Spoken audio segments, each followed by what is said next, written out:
عصير النضارة، عصير الصحة، عصير الطاقة. عندنا هنا الخس، الفكوس، الكرافس والبقدونس والبرتقال. اللي بغا كيدير الماء حيت هو كيتسمى العصير الاخضر.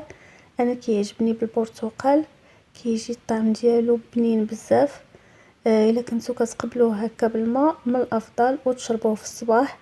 بالبرتقال ممكن تشربوه في اي وقت.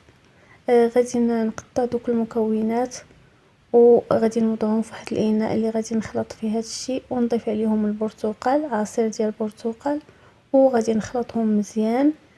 هاد العصير غني بزاف بالفيتامينات والمعادن.